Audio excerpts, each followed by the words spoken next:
Nanti bikin agenda saat Ramadan.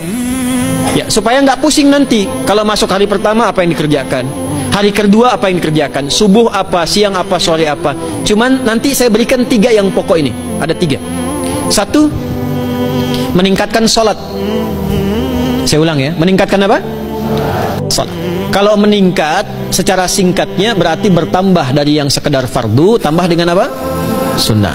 Maka dari sekarang keluarkan semua jenis sholat-sholat sunnah.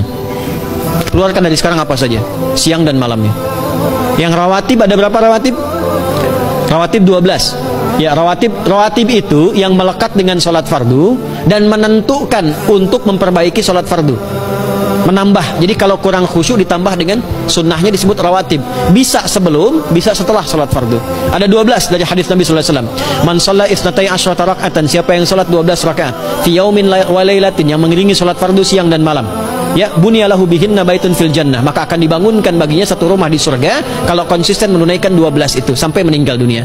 Sahabat yang mendengar itu mengatakan kompak semuanya, sejak mendengar hadis itu kami usahakan istiqomah sampai meninggal tidak meninggalkannya. 12 itu 2 sebelum subuh, cepat.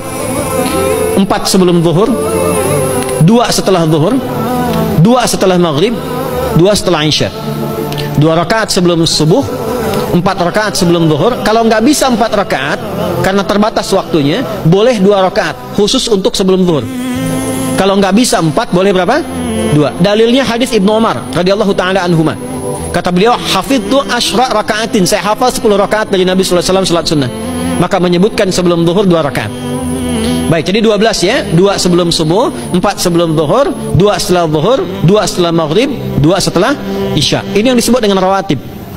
Jamak dari kata ratib. Di luar ini mutlak. Mutlak ini ada yang berdampingan dengan salat fardu, ada yang terpisah. Contoh yang berdampingan, 4 rakaat sebelum asar. 4 rakaat ini bukan disebut rawatib, tapi salat mutlak.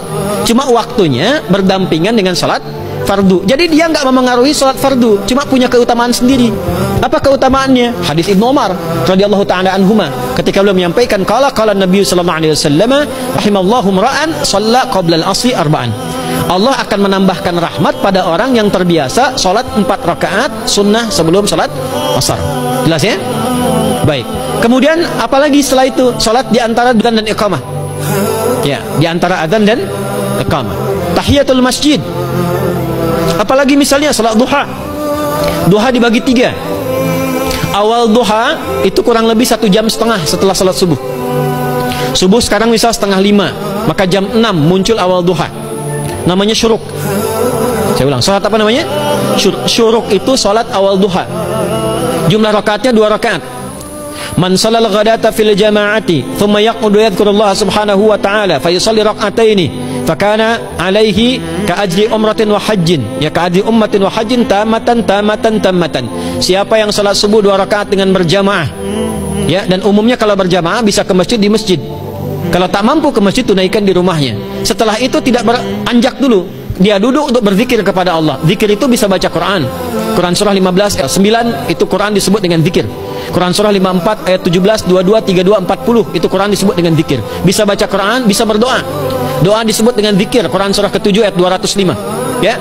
Bisa dengan apa lagi? Bertafakur, ya, mengaji, ta'lim, itu disebut dengan zikir. Ali Imran ayat 190 191. Alladzina yadhkuruna Allaha qiyaman wa qu'udan wa 'ala junubihim wa yatafakkaruna fi khalqis samawati wal ard. Ya, disebut dengan zikir. Bisa bertasbih. Zikir pagi petang, kalimat-kalimat thayyibah ada itu di Quran surah ke-4 ayat 103. Jadi habis salat subuh zikir dulu. Doa dulu, zikir dulu, belajar dulu, tafsir dulu. Setelah itu muncul syuruk. Perjalanannya disebut isyraq, melewati masyrik, 1 tombak bayangan, dia salat 2 rakaat, itu pahala salatnya senilai haji dan umrah. Sempurna. Bukan sudah haji, bukan. Mau kemana? Ibu mau haji dulu? Tidak. Ya, hajinya nanti bulan Dzulhijjah. Tapi senilai haji dan umrah itu 2 rakaat. Awal duha disebut apa? Syuruk.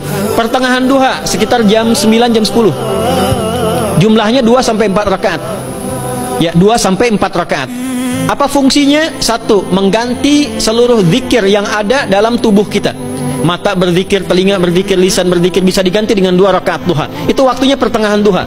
Kurang lebih dari jam 8, 9, 10 lah, kurang lebih 3 jam itu, ya. Yang kedua, bisa menghambat atau menghentikan, menahan satu musibah umum. Misal ada kebanjiran nih atau macet nih. Orang-orang kena macet. Bapak yang biasa sholat duha pertengahan itu tiba-tiba ditolong oleh Allah, dibebaskan. Tiba-tiba ada orang datang, Pak lewat sini di sana macet, atau dibimbing ada kontraflow. Itu manfaatnya duha tuh. Yang pertengahan. Yang terakhir adalah akhir duha, sekitar jam 10 sampai jam 11 menjelang ke zuhur. Ya, akhir duha itu jumlahnya dari 2 bisa 4 sampai 8 rakaat. Di antara manfaatnya bisa mempermudah datangnya rizki dengan izin Allah Subhanahu wa taala ketika ikhtiar. Itu duha. Nanti ke malamnya silahkan tahajud, tingkatkan tarawihnya sampai ditutup dengan witir.